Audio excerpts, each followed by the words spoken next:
जय गुरुदेव, जय जय गुरुदेव, जय जय गुरुदेव, जय जय गुरुदेव।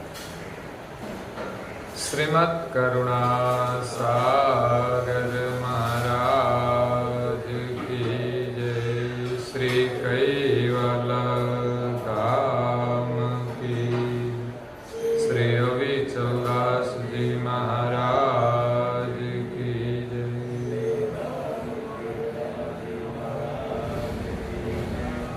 सात केवल सारे सत्य सारे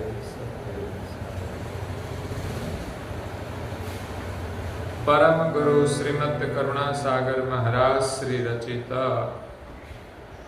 पंचम श्वसम वेद यानी पंचम सूक्ष्म वेद, दिव्य परम गुरु जी का आगमन और केवल कर्ता की गुप्त गति दर्शावन को स्कंद पहला और चौपाई नंबर है 57।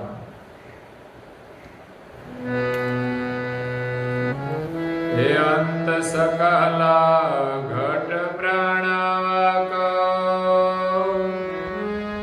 निज निवास तेहि ठाम। हे पिंड ब्रह्मांड निपर जय, महाद रहे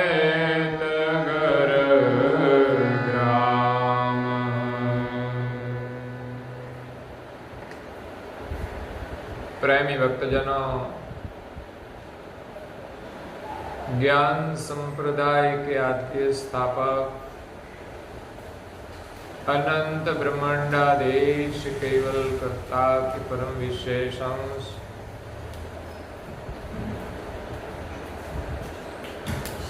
सकर्ता सिद्धांत का प्रतिपादन करने वाले अनंत अंशों के तारणहार केवल धर्म धुरंधर, नव बुद्धि के सागर, महान समर्थ परम श्रेष्ठ परम विभूतिवान परम दयालु परम कृपा निधि सर्वज्ञ दिव्य परम गुरु श्रीमद् करुणा सागर जी महाराज जगत के जिज्ञासु और मुमुक्षु अंशों को यथार्थ ज्ञान का उपदेश देते हुए स्वरचित पंचम श्वसम वेद ग्रंथ में पहले स्कंद में दिव्य परम गुरु जी का आगमन और केवल कर्ता की गुप्त गति का वर्णन करते हुए कबीर जी ने धर्मदास को जो अपना अनुभव दिया, सार शब्द रहित घर और नहे अक्षर, जिनका अधिकारी केवल ही केवल धर्मदास थे। कबीर जी के सानिध्य में कई त्यागी शिष्य भी थे, लेकिन इसमें कोई अधिकारी नहीं थे। तो कबीर जी का गुप्त गति का जो अनुभव है, जो धर्मदास को दिया है, उनका सार, उनका रहस्य और कोई जानते नहीं है। उनका वर्णन दिव्य परम गुरु जी यहां पंचम श्वसम वेद ग्रंथ में करते हैं। मुद्दा 3 है, लेकिन तीनों का आशय एक है। तो यहां परम गुरु जी कहते हैं कि अंत सकल घट प्रणव को, संसार में 84 लाख प्रकार के शरीर है, स्थूल और देवों के सूक्ष्म कारण और महाकारण शरीर भी है। सभी प्रकार के घाट में प्रणव विद्यमान है। प्रणव की चेतना से शरीर चलते हैं, वो सभी प्रणव का जहां अंत है, निज निवास तेठाम। जब इस शरीर का अंत हो जाता है तब प्राण कहां समाते हैं? पंचभूत का शरीर पंचभूत में विलीन हो जाते हैं और शरीर में जो प्राण है ओहंग और सोहंग के रूप में वर्तमान करते हैं। हम श्वास लेते हैं, उसको ओहंग प्राण कहते हैं। श्वास बाहर निकलते हैं, उनको सोहंग प्राण कहते हैं। जो क्रियावंत है, दोनों प्राण की रचना तत्वों से हुई है। पिंड में जो ओहंग और सोहंग है, उनकी रचना तत्व से हुई है। विकास, अविकास और कुंभस्थ, तीन तत्वों का भाग मिलाकर ये तीन प्राणायाम बने हैं, ओहंग, सोहंग और कुंभक।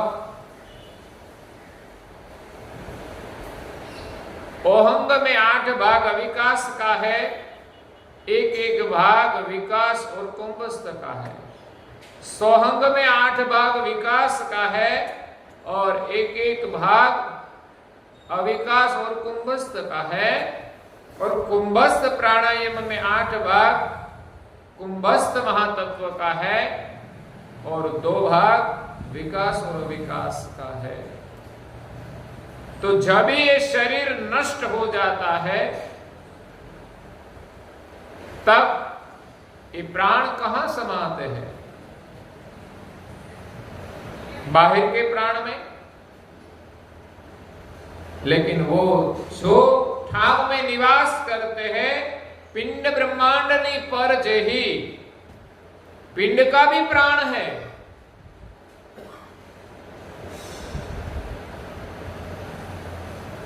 लेकिन ये सब प्राण का अंत होता है महाद रहेत घर ग्राम। ब्रह्मांड में सभी प्राण जहां सम हो जाता है वो महाद रहेत घर है। पिंड में प्राण सम होता है, वो पिंड का रहेत घर है। बिना अक्षर का जो प्राण चलता है वो नए है अक्षर है। बिना शब्द का जो अजपा जाप है अंतस्करण के बिना, वो शब्द सार है, सार शब्द है। और पिंड ब्रह्मांड की तीत शून्य में जहां प्राण सम हो जाता है वही रहेत घर है। और आगे परम गुरु जी कहते हैं, हे प्रणव सकल रहवन घर, छेवट को निज सोय, अंत समाये ताहि रही रहे, ये जदि पर है घर। प्रणव सकल रहवन घर, जिस प्राण से पिंड और ब्रह्मांड समस्त शरीर चेतन है। ब्रह्मांड में देवी शरीर है चैतन। ब्रह्मांड खट देवों से अंतरिक्ष में अद्धर रहता है, अपने आप कोई ब्रह्मांड रहता नहीं। सर्जनहार ने खट देवों का सर्जन किया है, जिनका वर्णन इस पंचम स्वसंवेद ग्रंथ के गद्य विभाग में किया है। छह महादेव से एक महिमंड ब्रह्मांड की रचना की है। ब्रह्मा, विष्णु, महादेव, शेष, मेढक और कूर्म देवता, इन छह देव प्रधान है। वैराट रूप जो शरीर है इसमें तो वैराट का भी प्राण होता है। जिस प्राण से वैराट की क्रियाएं होती है, देवों का देवी धाम वैराट में है, तो उन सभी देवता जो है सूक्ष्म कारण, महाकारण, देहधारी, इन सभी अंशों को प्राण की जरूरत पड़ती है। बिना प्राण कोई देव भी वर्तमान नहीं करते। तो पिंड और ब्रह्मांड के सभी शरीरों का प्राण को रहने का जो घर है, छेवट को निज सोई, अंत जहां होता है प्राण में, वो जो प्राण है अंत समय ताही रही रहे। जो गतिशील प्राण है, क्रियाशील प्राण है, वो जब शरीर नष्ट होता है तब जहां समाता है ब्रह्म के अंदर। हम भी ब्रह्म में तो है, लेकिन ये प्राण जो चलता है प्रकृति युक्त है। लेकिन प्रकृति थी पर सभी सामान्य, विशेष, स्थूल, सूक्ष्म कारण, महाकारण, सभी देहधारी अंशों का शरीर छूट जाता है और प्राण सब जब समाते हैं अंत में वो रहेत घर है। वही लक्ष्य कबीर जी ने धर्मदास को दिया कि हमारा रहने का घर कहां, तो कि प्राण का जहां अंत है सम हो जाता है। ऐसे तो प्राण का अंत तो सर्जनहार में है, लेकिन वहां तक कबीर जी की गति नहीं पहुंची। इस जो सब प्राण है, सोहंग प्राण है, उन्हीं को रहेत घर माना है। और आगे कहते हैं, ये सार सबदा घर रहता है, नहे अक्षर स्वर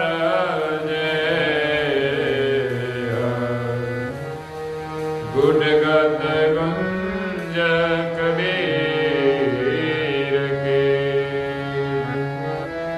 धर्मदास कही है। यह परम गुरु जी ने विस्तार से सार शब्द, रहत कर और नहे अक्षर का वर्णन किया। उनकी जो गूढ़ गति थी वो यह ज्ञान के रूप में समझाया। सार शब्द गर रहत ही नहे अक्षर स्वर जे, तीनों का आशय तो एक ही है। आखिर शब्द भी वही प्राण में से बनता है, अक्षर भी वहां से आता है, और प्राण को रहने का जो घर है, अंत में जो शमन होता है, जो सम प्राण है, शुद्ध प्राण है, निहंग प्राण है, शुद्ध ब्रह्म कहा जाता है।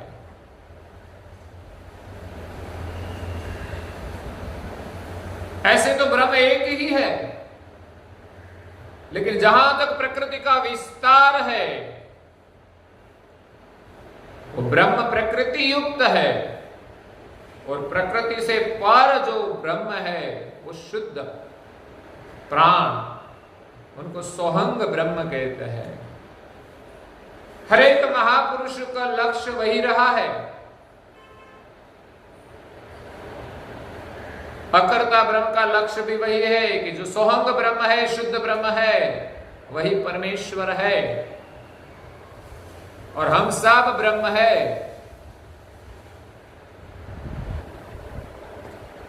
लेकिन वहां संशय रहता है। तो कबीर जी ने ये आशय था गुड गत गुंज कबीर की, तीन जो मुद्दा है सार शब्द रहते कर और नहे अक्षर, उनका रहस्य, उनकी गुण गति कबीर जी ने जो धर्मदास को दी है, उनका वर्णन परम गुरु जी ने यहां किया है। ये सार शब्द नए अक्षर और लागर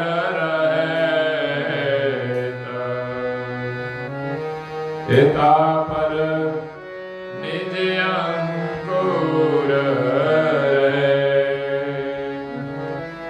तीनों लक्ष्य के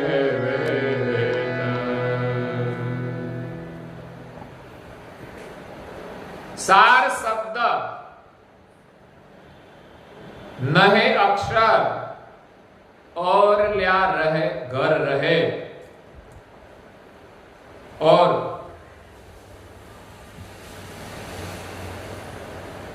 जो इस संसार की ओर का रहत घर, ओरल्या रहत घर, कबीर जी ने जो रहत घर बताया वो अलग है, और परम गुरु जी जो अपना घर बताते हैं वो इस ओर का है, प्रकृति से पर है। तो ओरल्या रहत घर, इस ओर का जो रहत घर है प्राण का जहां समन होता है, लेकिन प्राण के पर निज अंकुर रहे। प्राण का जो घर है वही रहत घर माना है, उनके पर कबीर जी ने कहा है कि निज अंकुर उनके पर है। ये तीनों लक्ष्य के वेता, ये तीन जो बताया सार शब्द रहत घर और नए अक्षर, तीनों का जो लक्ष्य है, जो सम प्राण, उन तीनों को अनुभव करने वाले, तीनों को जानने वाले, इन रहत घर के पर अंकुर रूप अंश है, व्यापक नहीं है, सभी घाट में भिन्न भिन्न है।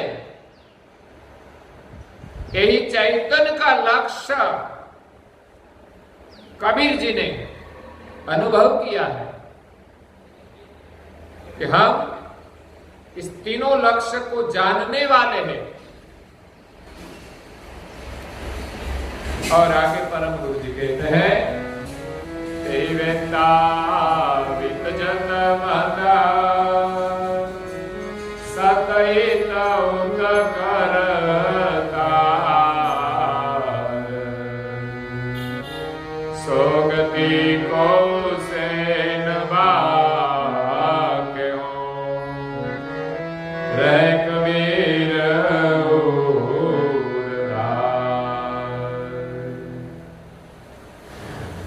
तेहि वेत्ता वित्त जत मता। पंचभूत का शरीर जिसमें प्राण है और प्राण के पर अंकुर रूप अंश है, इन तीनों लक्ष्य का वेत्ता है। ब्रह्मांड में भी जो रहत घर है उनका वेत्ता इस शरीर में रहने वाला चैतन्य अंश अंकुर रूप है। सत, वो वीत को जतमत रूप से जानते हैं, जो सत है। इत ऊत करतार, इस संसार में शरीर में रहता है तो सब क्रियाएं होती है उनसे, और ब्रह्मांड की जो रचना है उन सभी को करने वाला वही चैतन्य अंकुर रूप अंश है। ऐसा स्थापन कबीर जी ने किया है। तो शरीर का कर्ता तो है ही, लेकिन सारे ब्रह्मांड का कर्ता का स्थापन कबीर जी ने इस शरीर में रहने वाला जो अंश है अंकुर, उनको किया है। लेकिन इसमें भी पूर्ण गति नहीं है। इसीलिए तो परम गुरु जी को आना पड़ा है। परम गुरु जी का आगमन क्यों हुआ, इसी के कारण यहां कबीर जी का लक्ष्य का वर्णन किया है। संसार में जो सभी मत पंथ है, इसमें ज्यादातर सगुण का स्थापन किया है। जो पौराणिक मान्यताएं है, पौराणिक जो पुराणों की रचना हुई, उनके बाद सगुण की स्थापना हुई। अगर तो सगुण का जो अवतार हुआ, उनके बाद पुराणों की रचना हुई। और पौराणिक मान्यता है कि ईश्वर साकार है, और शास्त्र वेदों की जो मान्यता है वो परमेश्वर को निर्गुण ब्रह्म के रूप में मानते हैं, लेकिन ब्रह्म तो अकर्ता है। जब यहां कबीर जी ने कहा कि जो अकर्ता ब्रह्म है, प्राण है, इस प्राण का जो निज घर है रहेत घर, इस रहेत घर के पार अंकुर रूप अंश है, वही करता है। तेहि वेत्ता वित जतमत सत ईत ऊत करता। ये तीन जो लक्ष्य बताए कबीर जी ने धर्मदास को दिया, इन तीनों को जानने वाला चैतन्य अंश है। वित्त जतमत, इस शरीर में जो जतमत वित्त है, सत वो सत्य है अपना स्वरूप। उत इत करता, इस और संसार में और ब्रह्मांड में देवलोक में सब करने वाला वो चैतन्य है।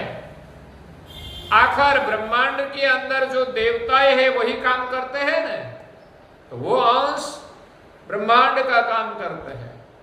यहां पिंड में सब, पिंड में जो अंश है वही करते हैं, ऐसा कबीर जी का मानना है।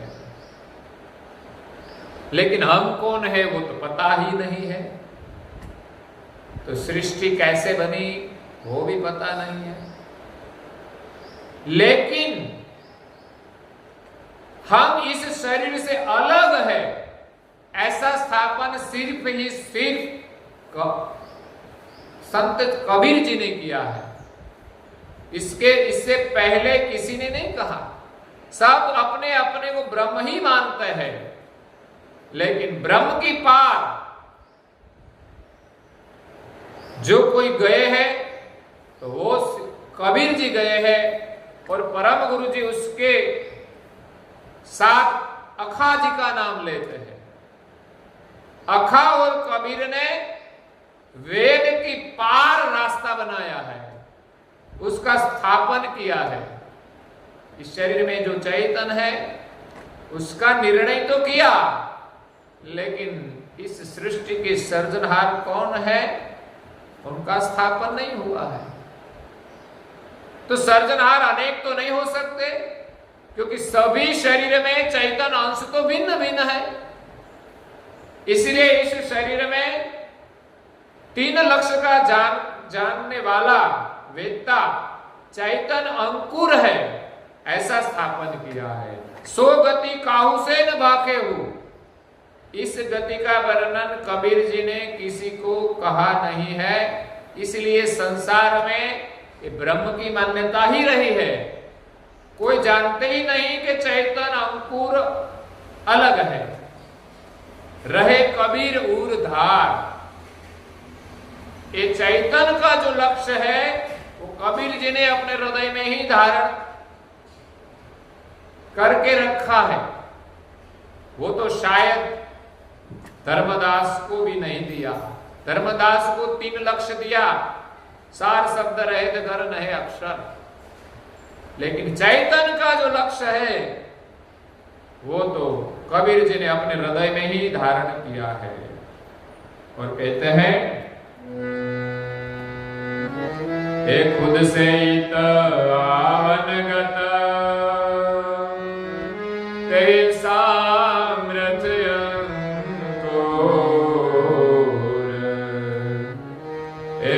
पति पे जावन हजरत हाल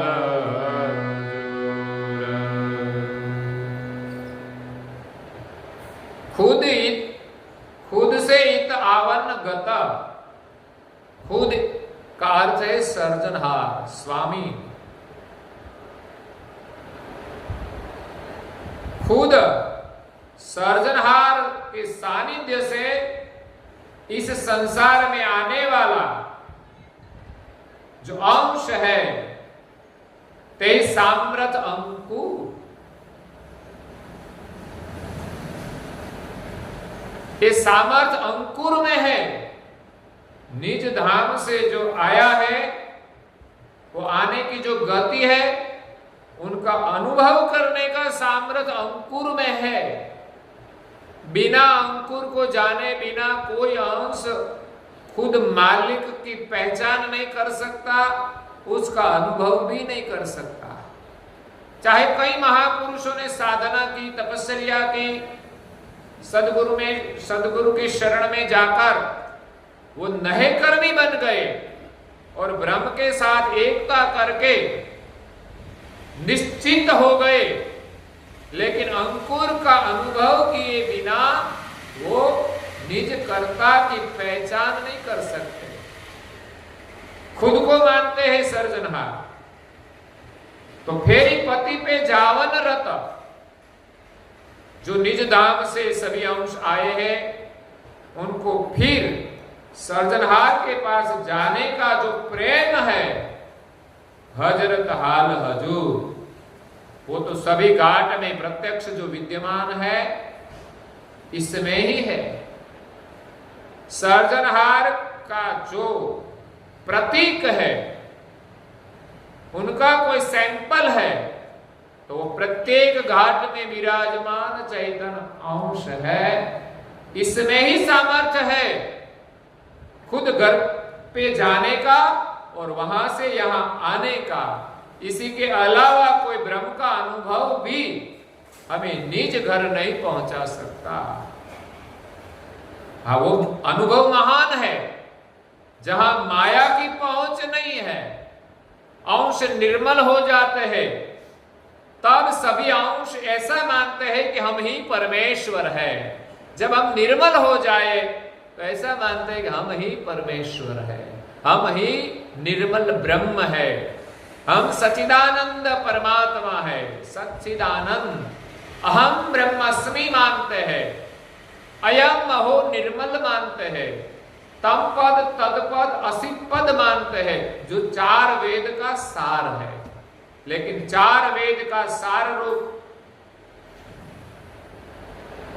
जो लक्ष्य है उनसे परे सार शब्द रहित गर और नहे अक्षर, और उनको जानने वाला निज चैतन्य अंकुर है।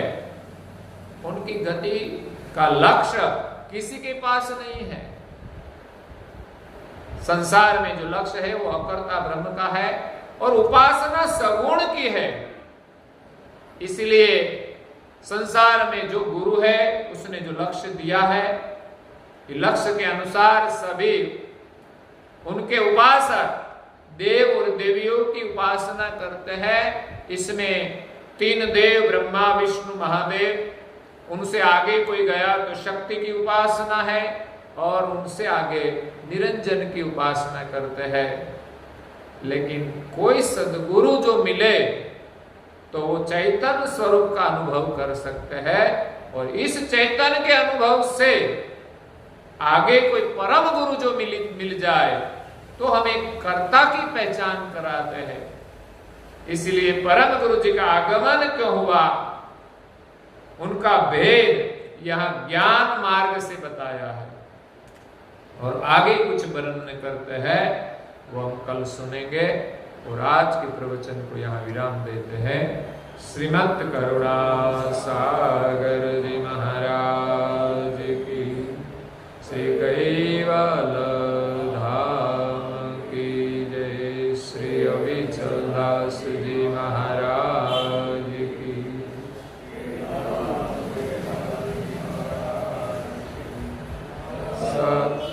केवल साहेब, सत केवल साहेब, सत केवल साहेब।